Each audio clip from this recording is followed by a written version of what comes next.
Hey there, people. Okay, three. So, hey there. We're gonna be talking about the CIA triad today. Like, the basic stuff about the CIA triad is basically the first three, and the fourth one in purple is kind of an additional, which is confidentiality, integrity, and availability. So, these are like you need to know this if you're going into cybersecurity and mostly like any information based anything, because of these are like basics of information security.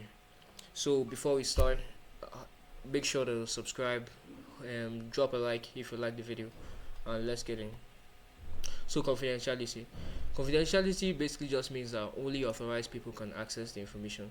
Like, as the thing says, it keeps secrets. So let's say in a school, for example, your results or the results of all the students, you you can't your classmates cannot go and start checking your results if they go to the school website, for example, because of they are not authorized to see. That's keeping your data confidential, making sure that only people who are meant to see that thing are seeing it, and anyone that is not meant to see it is not seeing it.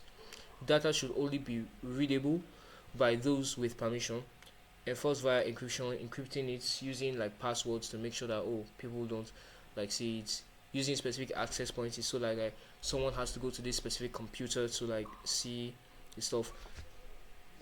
It is like broken by eavesdropping when somebody listens to, let's say now you're telling your friend a secret, someone is listening in. That's breaking confidentiality. Phishing, which is basically stealing. Credit theft, which is stealing your like credentials.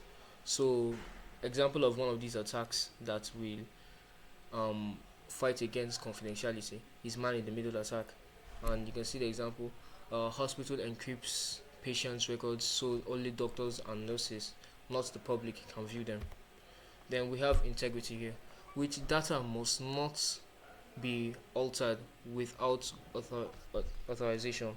So this just means that integrity, when you say something has integrity, you mean that something is accurate, something is what it's supposed to be. If everyone can go to the internet now and change the definition of words, that word is not does not have integrity, because of like what you just need something. when something is when something has integrity, it means it has to be accurate, it has to be correct. So data must not be altered without authorization. What you receive is what you send.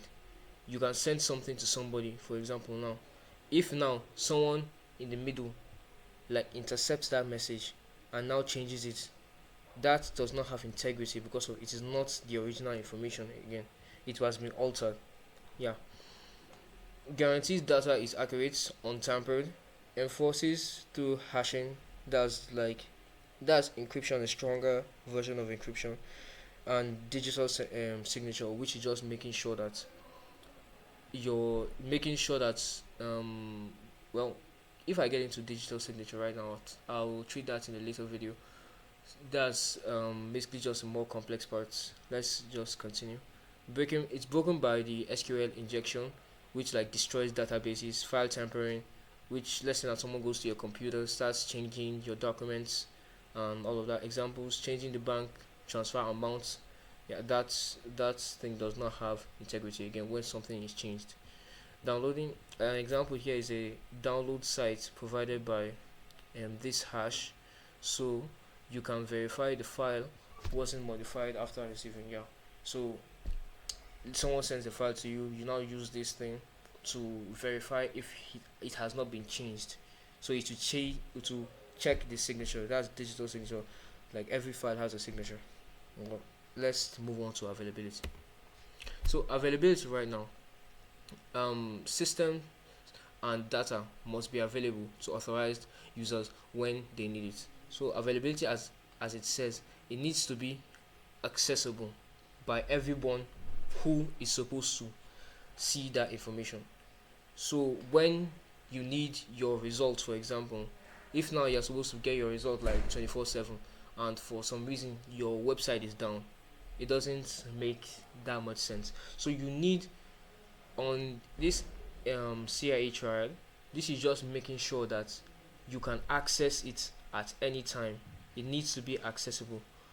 So uptime, redundancy, and disaster recovery are key, enforcing via backup. So you basically back up the information so it isn't lost and you can simply get it back. Fail over system, load balancing. It's broken by distributed denial of service. That's the DDoS, which some people just like bombard servers with a million requests so that some people cannot use those servers. Like ransomware, some people lock their computer and ask for money they until they give that money. They're not going to give them access back into their account. So as you can see, they're already stopping access. Anything that stops access is threatening availability. Then hardware failure. If your hardware, your like let's say now your monitor now is not working, your whatever is not working, so that you can't access it. It may be in the hard drive, but you just your hardware to access it isn't working. That's the hardware failure right now. So the example I've already discussed, that the distributed denial of service, flooding a website, and simple.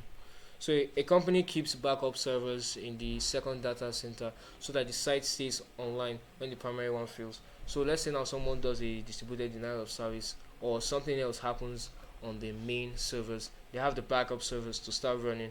If they get hardware failure, if they get a virus or whatever in the main servers, they can simply fire up the backup so that they can keep moving and they don't threaten availability.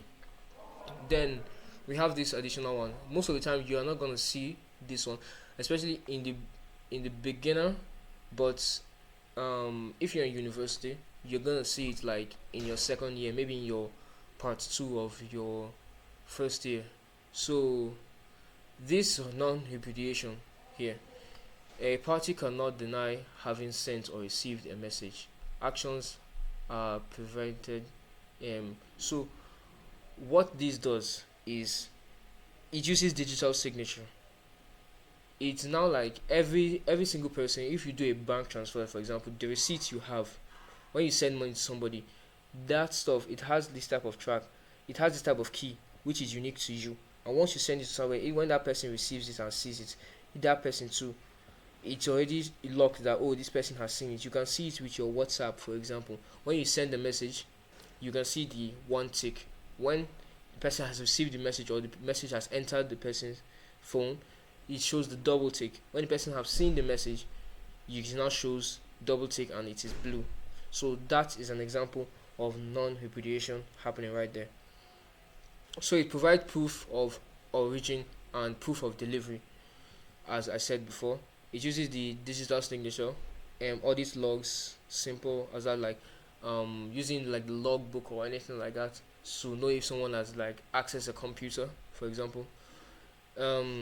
It's commonly used in legal documents, financial transactions. As I said, example is digitally signing an email so senders cannot deny it. So like your every email you send is locked to your Gmail, so you cannot deny that, oh, this thing did not come from my Gmail. Obviously someone can grab your computer and send an email, but it still knows that it came from your email.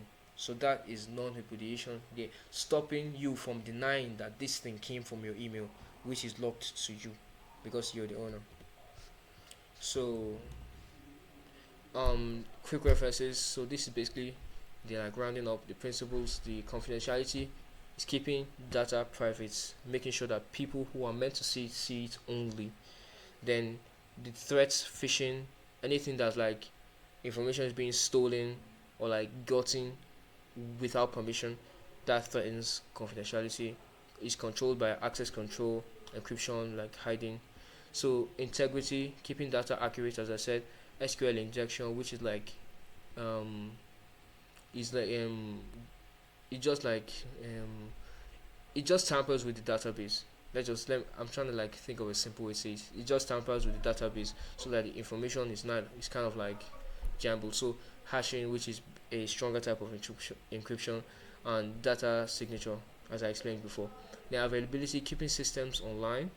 The threats Common threats: distributed denial of service. We also have denial of service. Denial of service from one computer. Distributed denial of service is from two or more computers, a botnet, you may say, ransomware, which is holding someone's computer as a like hostage until the person pays money, then you now like release it.